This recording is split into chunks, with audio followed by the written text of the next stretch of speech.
You're listening to Heritage Radio Network.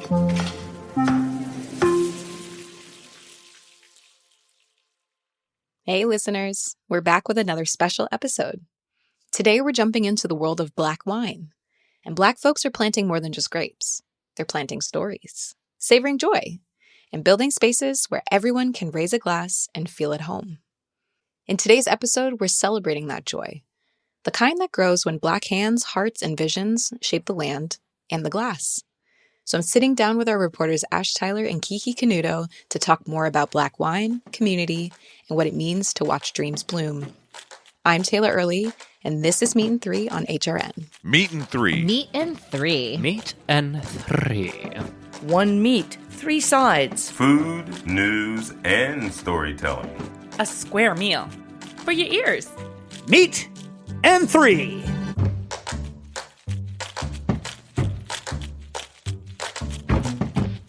Hi, Ash and Kiki. We are currently looking at each other from across the world. Hello. Happy to have you on the pod. They're waving. Hi, everyone.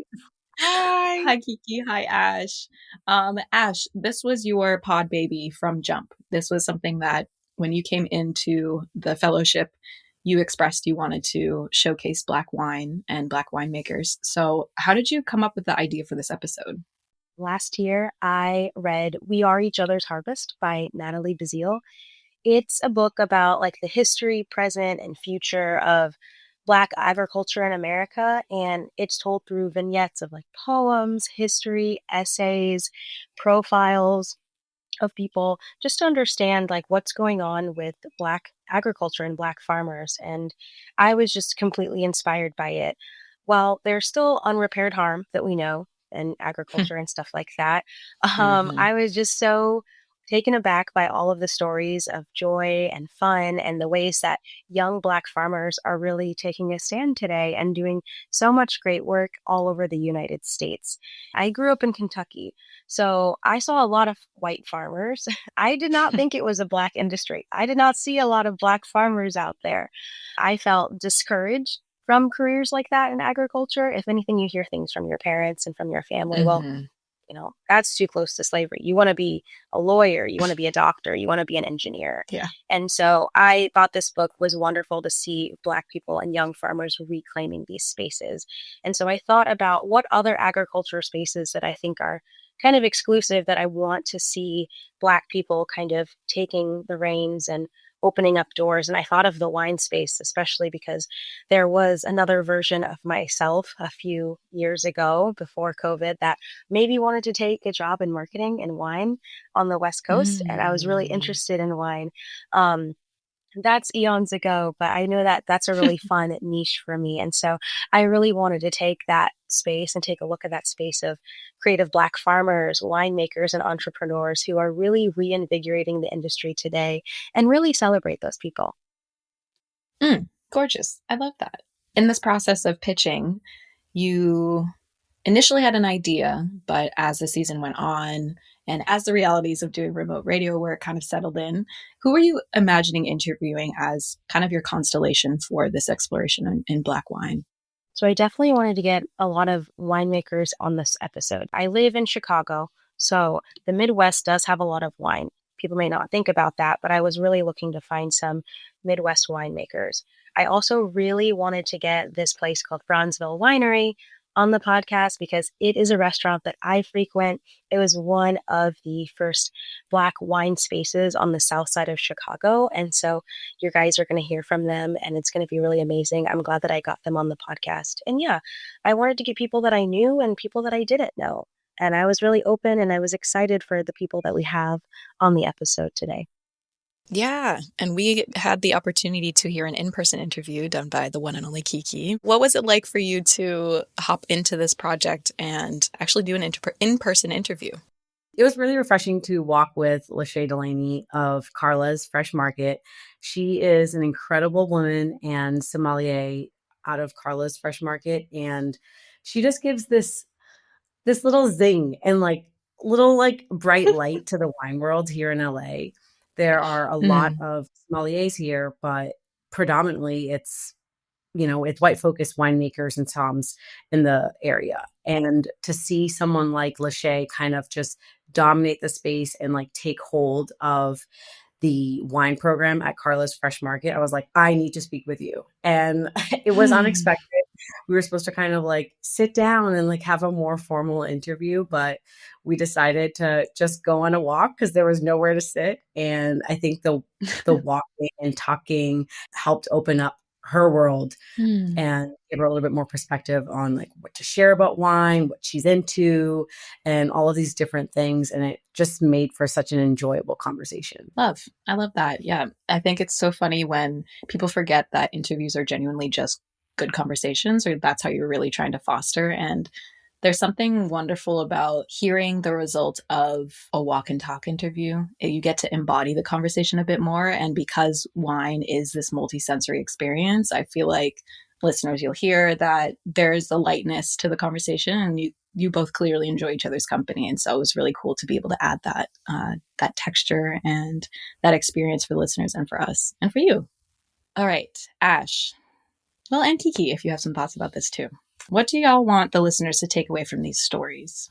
Yeah, that's a great question. I really want people to understand that in the Black wine space, it's not all about struggle. Yes, farming is hard work. Agriculture is hard work. But when you hear from Justin Wages of Don Luchi Prosecco, when you hear from Krista Scruggs from ZAFA Wines, and when you hear from Cecilia Cuff of Bronzeville Winery, you're really going to hear it's all about cultivating joy. It's about brilliant innovation from these people. And honestly, it's about watching their dreams become a reality. It's been really wonderful to have these conversations and see how they're making wine a more inclusive space, not only for themselves and for future entrepreneurs and winemakers, but also for their community. So I hope that's what listeners get from this. Yes, love that. Cheers to that for sure. And Kiki, do you have any particular thoughts about what you'd like listeners to take away from your conversation with LaShea? Similar to what Ash just said, wine is just really fun. It's a really, really fun world to be in. And I think my conversation with LaShea reminds us that wine is way more approachable than it can come off. Sometimes you see the sommelier in a restaurant, they're dressed up in a suit and they're walking around and they're like, it's this white glove service type of thing. And LaShea is the complete opposite of that. And so she reminded me that, hey, wine is for everyone. Wine is that like bottle that you're drinking when you're at the beach, or it's there for that fancy dinner. And I think having that perspective in our conversation was just really nice and refreshing. And I was like, okay, I want to have a little glass with you. So I hope listeners think of wine as this more fun, approachable thing. Yeah, it was very affirming to hear this entire episode and all of these conversations that you both had with these wonderful, wonderful people in Black wine. And as someone who used to work not as a somm, but as a Black person who loves natural wine, and also a farmer, and also just a general food person, this was a really special episode. So I'm very grateful to the both of you for bringing this to us and really making it happen. And listeners, enjoy. Cheers. Cheers. Cheers.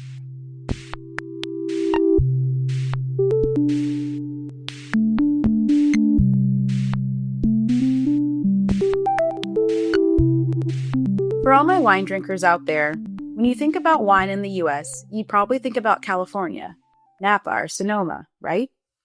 Or maybe you think about Washington State and the Columbia Valley. If you like Pinot Noir, you might even go to Oregon's Willamette Valley. Or let's be for real, you don't even think about it at all. Just whatever bottle looks good and is at a good price. Am I right? Well, for this story, I'm going to take you to, wait for it, Wisconsin, where Krista Scruggs is building a vineyard that's more like a polyculture farm and using what's in the glass to honor the land, break cycles, and make space for the next generation. My creativity is through art, is through the expression of winemaking. If I'm going to do this work, I want to be as intentional as possible and as holy as possible in regards to honoring something that's been gifted to us, which is the soil, and do right by that. Krista is the owner, founder, winemaker, and self-described creative Padawan of ZAFA Wines in Hudson, Wisconsin. She mixes science with innovation and follows Dr. Elaine Ingham's soil food web approach. Put simply, that improving soil health equals improving plant health, which leads to a healthier ecosystem. And one of the ways to do that is through biodiversity. I planted corn, sorghum, watermelon, and we are putting in hops and apple trees. So yeah, this year we'll do row crops, and then slowly over time, I will start integrating livestock. All of those things have a purpose. Not only is the crop rotation good for the soil, the harvests benefit the winemaking process. Watermelon will be used in fermentation. Sorghum will be a sugar source in the second fermentation. Apples will be used in cider making, and the hops are actually for collaboration with breweries in the Midwest area. But ZAFA Wines wasn't always in Wisconsin. It actually started in 2018 in Vermont. It came very clear that I needed to have access to fruit to continue the business growing. So that led me to seeking out fruit in Wisconsin and Minnesota. What makes the location even more ideal is that ZAFA Wines uses the French-American hybrids, which are a mix of European and American grapevine species, that originated from the University of Minnesota. Hudson, Wisconsin has some of the original and oldest plantings of Frontenac Noir, which is a French-American hybrid that the University of Minnesota bred. So by 2022, she was scoping out potential vineyards. Within a week, I had saw a listing for Troutbrook Vineyard that was seeking someone to lease the vineyard, and I reached out. That was November. By February, I had signed a lease, and the Vermont Land Trust had found a path to release me from that land so then I can move, and then I was driving across the country. Starting new at Troutbrook Vineyard, Krista secured a sizable piece of land.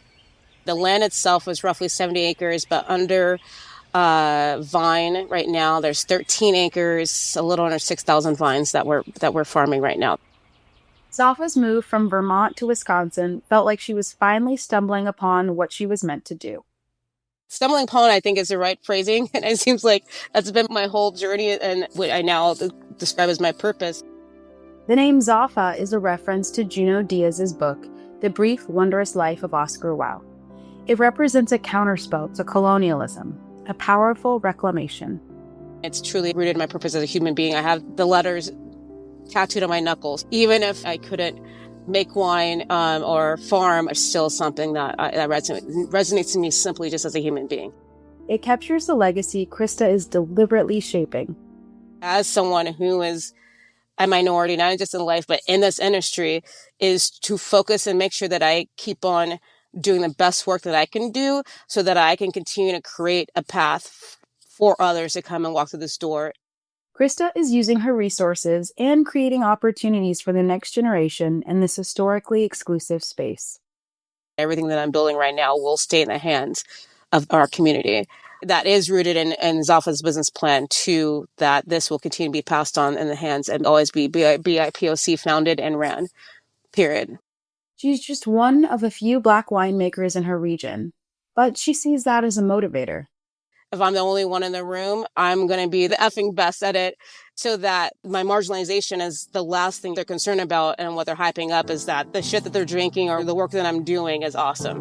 Krista is tired of the first talks. There have already been countless trailblazers within the community, and true progress looks like no longer needing to call out the first because representation has become the norm. Her hope is that by continuing these conversations and keeping the spotlight on this work, we collectively move forward into lasting visibility and acknowledgement. I humbly and unhumbly state I'm doing cool shit. I'm looking forward to sharing it. That's right. And for those of you who have been wondering when you can try this new iteration of ZAFA Wines, follow their newsletter and hang tight until 2026. Krista promises it will be worth the wait. Wine isn't just about growing and fermenting grapes. There's a whole nother dimension in the world of wine that a lot of folks don't even think about. Importers. And we're popping bottles to celebrate them. For our next story, Ash sits down with Justin Wages, one of the co-founders of Don Luchi Prosecco, the first Black-owned Prosecco brand, and it's operating out of South Carolina. The story doesn't start where you might think, though. Justin and his team initially wanted to get into beer, but they found themselves in a bottleneck and had to make a decision. I did all my research, did the numbers, and I came back and I said, hey, man, I think we need to pivot. He's like, pivot to what? Let's go to Prosecco. He was like, what? I'm like, yeah, Prosecco. He's like, we don't know nothing about Prosecco. I'm like, well, we can learn. Quick lesson time about champagne versus Prosecco, because we are all about making wine accessible here. So here we go. Champagne can only be made and bottled within 100 miles of Champagne, France, while Prosecco can only be made and bottled in defined areas of northeast Italy. Remember that for later. Plus, they use different grapes, which we won't get into. And finally, Champagne is fermented twice, while Prosecco is only fermented once, which means there's no vintage on Prosecco either, so it's better served fresh. So as soon as it's made, you want to consume it.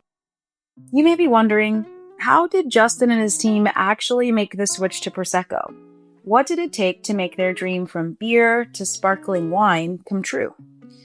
Well, it all started with a collective entrepreneurial spirit, past work experience, and a few phone calls.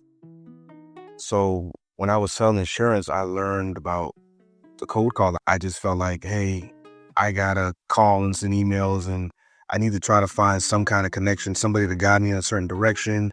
It was just researching who in that area, because there's a bunch of vineyards you can work with in Italy and in France.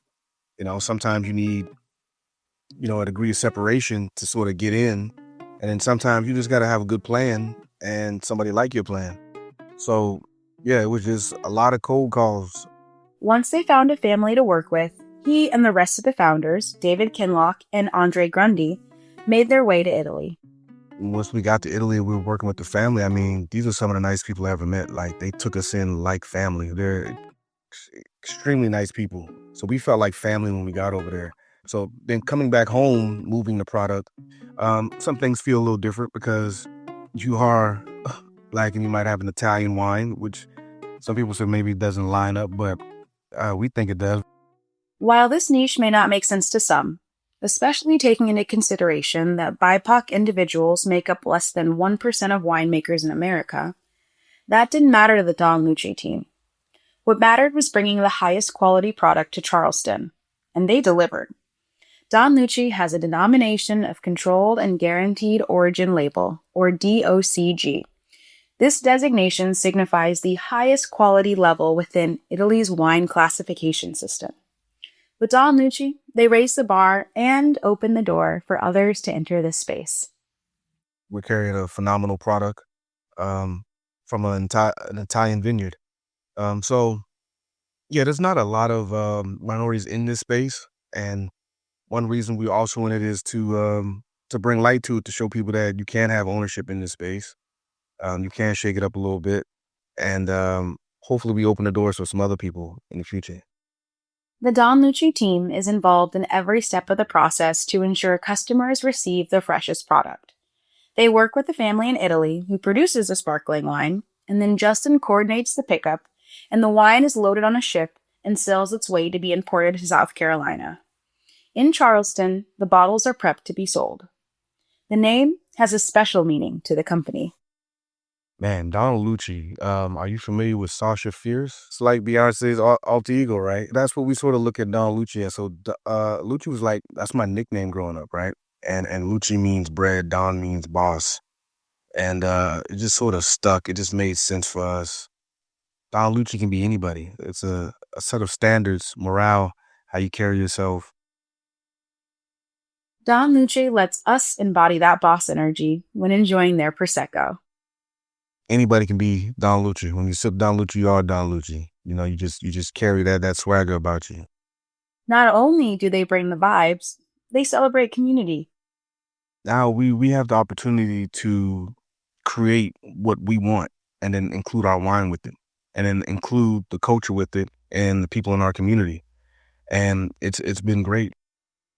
And maybe that's all it takes, and a little faith, to travel overseas and start a wine company. At the core of what they do is remember their roots.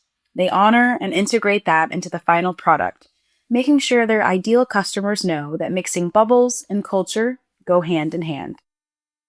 Representation is really big to us, but not at the same time, not forgetting who we are and what we like. So when it comes to, if you watch a reel that we'll do, we got R&B or neo soul in the back. that's our style. That's what we like.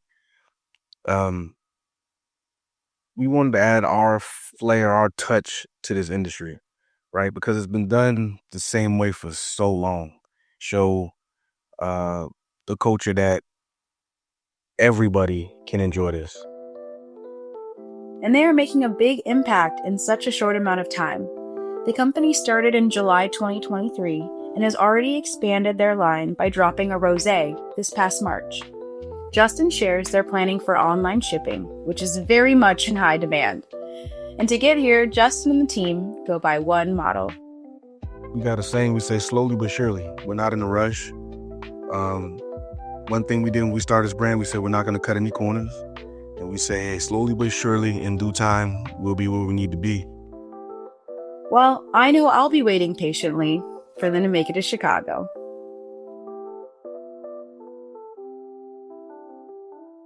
We'll be right back with more Meat and Three after a brief hydration break. Remember, always have a glass of water between drinks. We are all about taking care of ourselves here.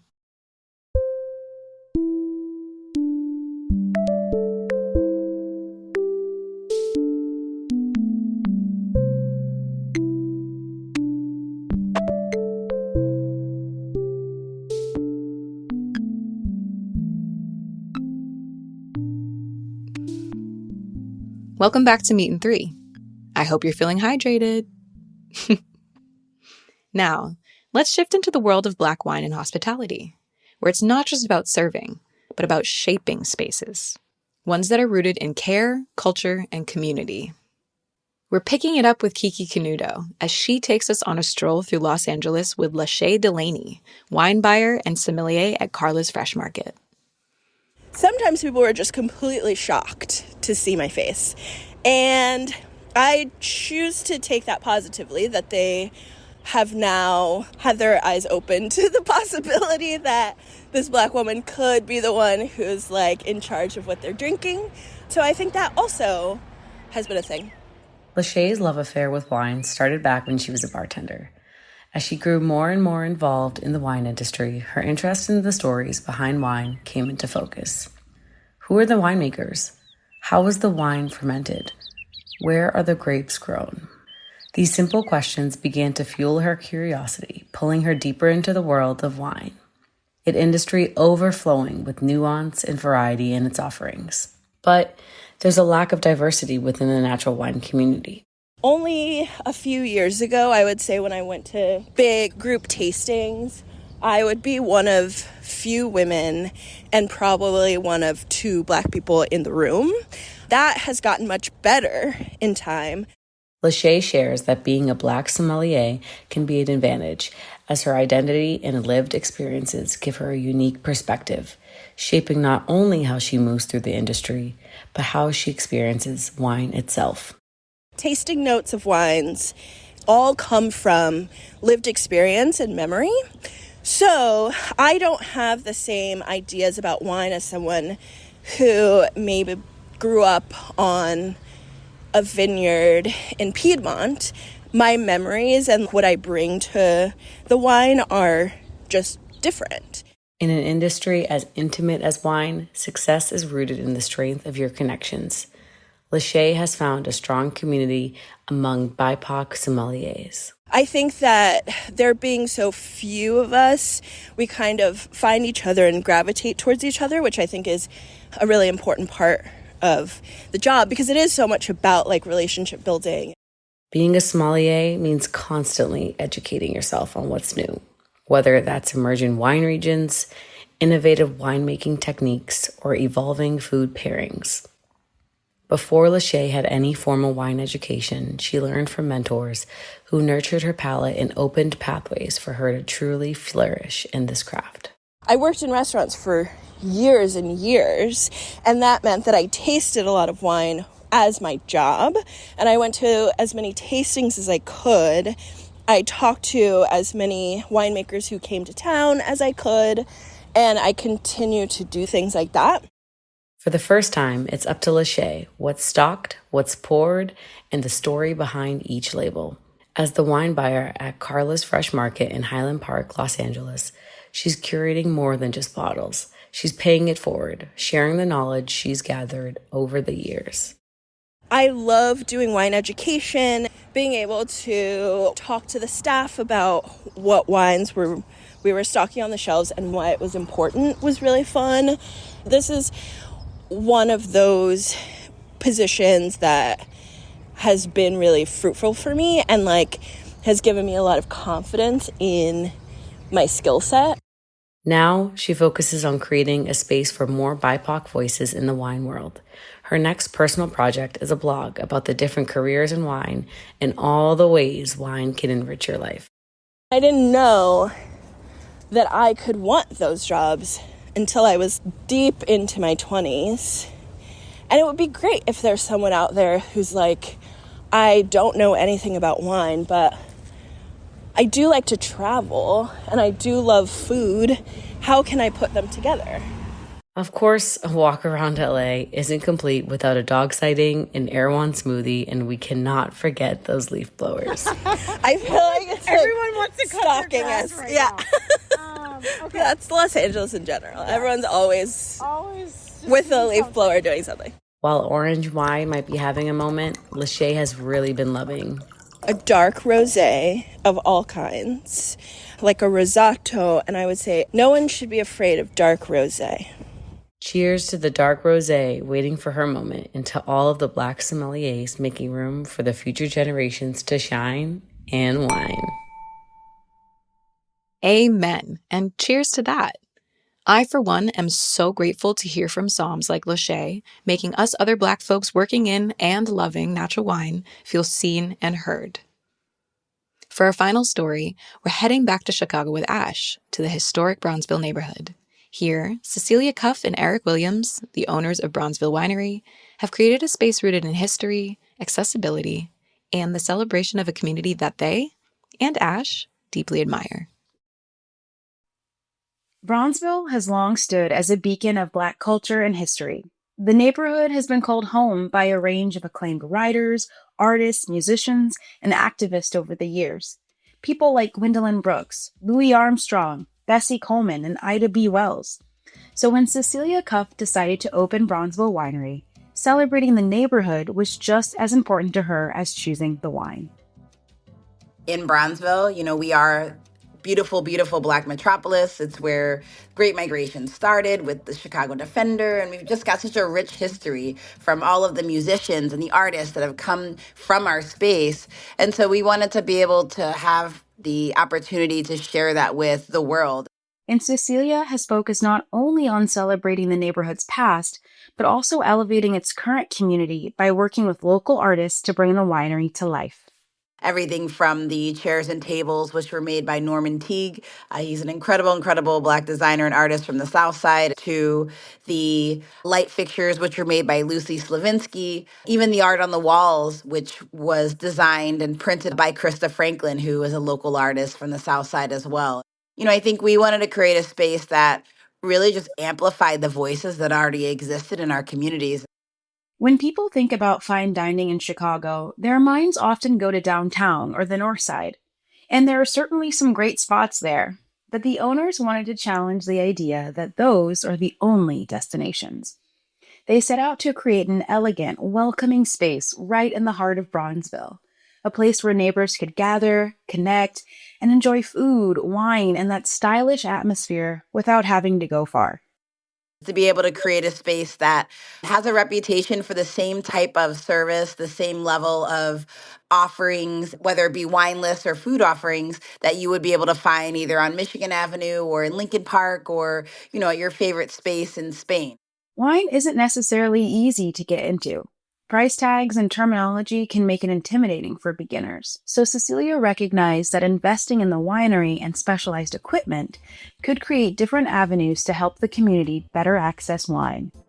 We also have an incredible machine. It's called a wine emotion machine, and so it uses food-grade nitrogen to actually reseal the bottle as soon as we open it. So that means we can have really incredible $200-$300 bottles of wine by the glass. And that will allow people to taste wines that maybe they wouldn't be able to try because they didn't want to commit to a whole bottle.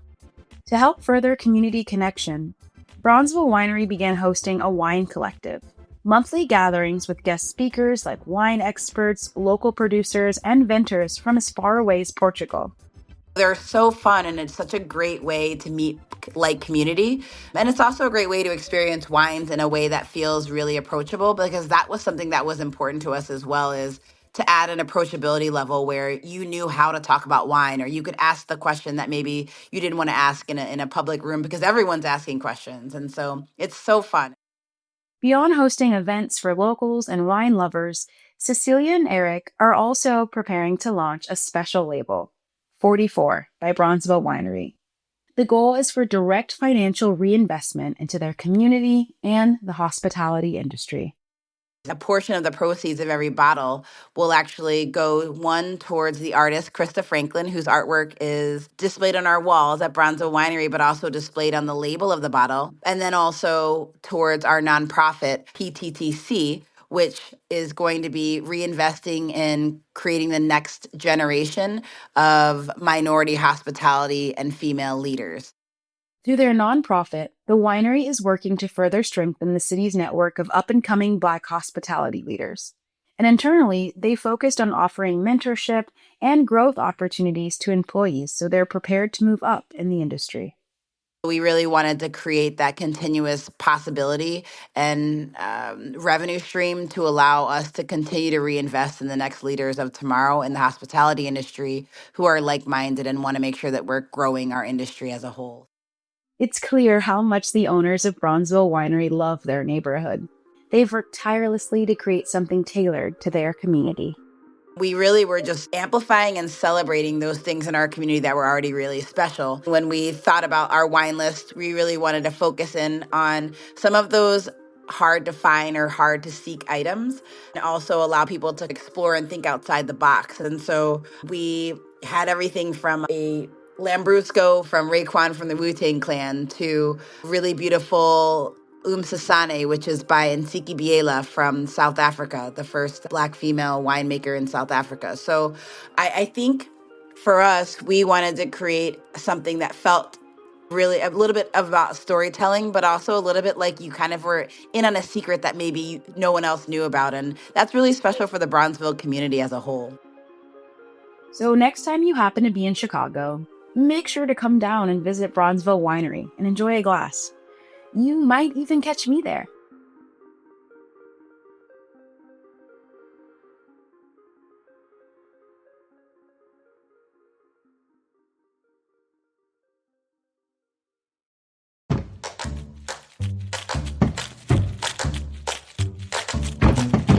That's our show. Thanks for listening and sipping along with us. Learn more about the guests and stories we shared this week by checking out our show notes. This episode of Meat and Three was reported by Ash Tyler and Kiki Canuto. Our lead producer on this episode was Ash Tyler, with special editorial support from Zariel Grullón, Jessie Nicely, and Maya Okindo. Our executive producers are H. Conley and me, Taylor Early. Our audio engineer is Sam Girardi. Our theme song was composed by Breakmaster Cylinder. This program is supported in part by the Julia Child Foundation for Gastronomy and the Culinary Arts, as well as public funds from the New York City Department of Cultural Affairs in partnership with the City Council. Meat and Three is powered by Simplecast. Meat and Three is a production of Heritage Radio Network, the world's pioneer food radio station. Learn more at heritageradionetwork.org and follow us at heritage_radio and at meaty.gram. And please stay in touch. Whether you have a story idea or just like to say hey, write us at ideas@meatand3.nyc, and that's all spelled out.